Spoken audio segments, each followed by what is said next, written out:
Disclaimer.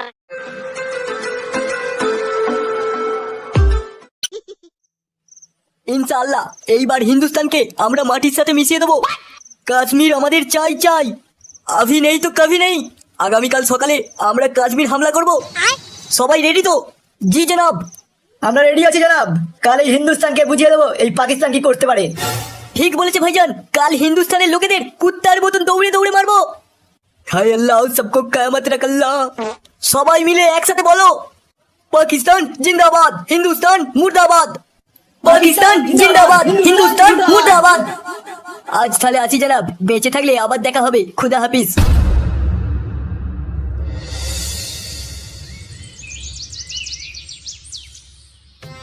উঠো, আজকে নিউজটা শুনেছিস বাড়া? না না বাড়া, আমি ওইসব নিউজ টিউজ শুনি না বাড়া।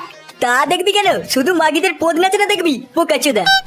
কেন গো পল্টুদা, নিউজে কি বাড়া হয়েছে? ওই খানকে ছেলে পাকিস্তান লেবড়া আমাদের ইন্ডিয়ার 26 জনকে মেরেছে। সে কি গো পল্টুদা, কোথায় কখন?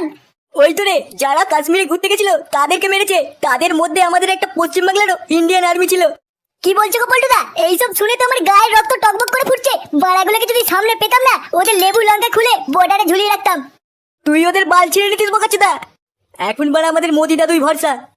তুমি ঠিকই বলেছো পল্টুদা। তুমি দেখো, মোদি দাদু ওদের ঘরে ঢুকে প্রত্যেকজনের পোয়া মেরে দিয়ে চলে আসবে। না রে ফুটো, ওদের ওইসব পোয়া টোয়া মারলে হবে না। ওরা হচ্ছে কুকুরের ল্যাজ, বাড়া জীবনে সোজা হবে না। ওদেরকে ওয়ার্ল্ডের ম্যাপ থেকেই উড়িয়ে দিতে হবে। না গো পল্টুদা, শুধু পাকিস্তান নয়, সঙ্গে বাংলাদেশকেও নিতে হবে। চুদির ভাইরা কদিন আগে খুব চুদুর বুদুর করছিল। বাড়া বলে কিনা 15 মিনিটে কলকাতা দখল করবে। তোরা মনে হয় ভুলে গেছিস বাড়া, আমাদের 140 কোটি জনসংখ্যা। বাড়া একবার মুতে দিলে বাংলাদেশের সাথে সাথে পাকিস্তানও ভেসে যাবে। তোমাদের ডাকার একটাই কারণ, কাশ্মীরে যে 26 জন ভারতীয় মারা গেছেন তার বদলা হিসেবে ওই 26 কোটি পাকিস্তানির রক্ত চাই। জেনারেল, আমাদের 140 কোটি ভারতবাসীর ফুল সাপোর্ট। যে জঙ্গিরা আমাদের ওই 26 জনকে মেরে গেছে তাদের ঘরে ঢুকে মেরে আসতে হবে। Okay sir, I will try my best. Amit Shah, সবার প্রথমে তুমি সিন্ধু নদীর গেট বন্ধ করে দাও। ওই পাকিস্তানকে মুতে খাওয়াবো। জেনারেল, ভারত পাকিস্তানের বর্ডার সিল করে দাও। Okay sir. অমিত শাহ, এই দিকটা ভালো করে নজর দেবে, পাকিস্তানি কোনো দ্রব্য যেন আমদানি বা রপ্তানি না হয়। Okay sir. আর একটা কথা, সমস্ত গ্রামে গ্রামে অ্যানাউন্স করে দাও জঙ্গিরা আমাদের মধ্যে মিশে আছে। জনসাধারণ যেন সতর্ক থাকে। মাশাআল্লাহ, সুবহানাল্লাহ, আল্লাহর রহমতে আমাদের কাজ সফল হয়েছে। সবই আল্লাহর ইচ্ছে ভাইজান। এবার আমাদেরকে একটু সাবধানে থাকতে হবে। সাবধানে থাকবো তো ভাইজান, কিন্তু খবরটা শুনেছো? কি খবর ভাইজান? ভারত সরকার সিন্ধু নদীর জল বন্ধ করে দিয়েছে। ওইদিকে পাকিস্তানে জলের জন্য হাহাকার পড়ে গেছে। ভারত সরকার কাজটা মোটেও ভালো করেনি। কালই বুঝবে এই আলতাব কি জিনিস। তাহলে ভাইজান আমার কাজ কি? তুই শুধু একটা গাড়ির ব্যবস্থা কর, বাকিটা আমি দেখে নিচ্ছি। ঠিক আছে ভাইজান, এইসব নিয়ে তোমাকে চিন্তা করতে হবে না। গাড়ির ব্যবস্থা তো আমি করে ফেলবো। ব্যাস, তাহলে তো লেওড়া চুকেই গেল। যা হবার কাল সকালে হবে।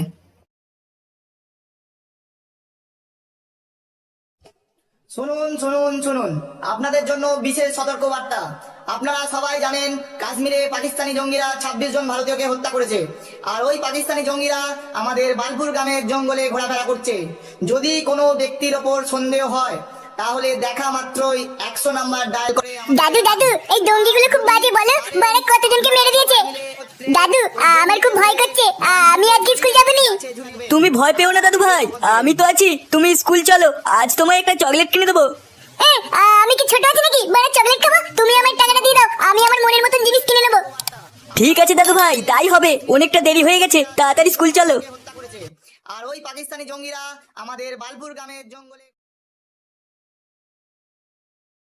দূর বাড়া, আজ মনে হয় ফাটা আসবে না। যাই, আমি স্কুলে ঢুকে পড়ি। কেউতে দাঁড়া, আমি যাবো। কি রে চুদলা, এত দেরি হয়ে গেল? লেওড়া, আমি তো ভাবলাম তুই আর আজকে আসবি না। তে বলেতে আমি আসবো না, লাটটায় মাইক পাতা হচ্ছিল, ওটা শুনতেই দেরি হয়ে গেছে। দাদু ভাই তোমরা গল্প করো, আমি তাহলে এখন আসি। ওইদিকে লেওড়া মেলা কাজ পড়ে আছে। আতি মানে লেওড়া টাকা থেকে দেবে? এই দেখো দাদু ভাই, কথায় কথায় টাকার কথাটা ভুলেই মেরে দিয়েছি। এই নাও দাদু ভাই 10 টাকা। ঠিক আছে দাদু, তুমি তাহলে এখন আতো।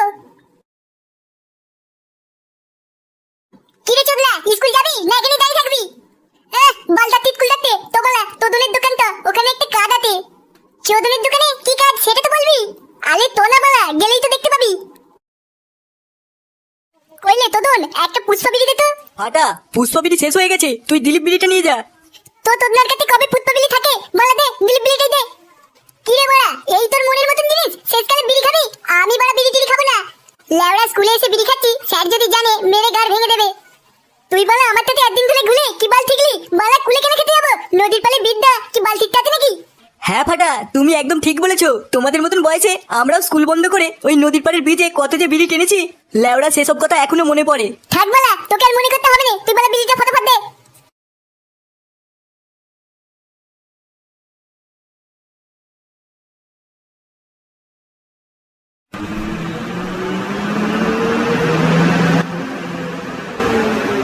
ভাইজান, এই সময় ব্রিজে কেউ নেই, তাড়াতাড়ি বোমটা লাগিয়ে ফেলি, না হলে কেউ চলে আসবে। হ্যাঁ হ্যাঁ, তাড়াতাড়ি লাগিয়ে ফেলো। এবার ভারত বুঝবে পাকিস্তানের জল বন্ধ করার নতিজা। এবার দেখিয়ে দেবো এই পাকিস্তানের আলতাফ কি করতে পারে। এই সিন্ধু বীজের সাথেও গোটা পাঞ্জাবকে উড়িয়ে দেবো। ঠিকই বলেছো ভাইজান, লেওড়া জল বন্ধ করে দিয়া আমরা থাকতে এটা কোনোদিন হতে দেবো না। গোটা ভারতবাসীকে বুঝিয়ে দেবো এই পাকিস্তান কি করতে পারে।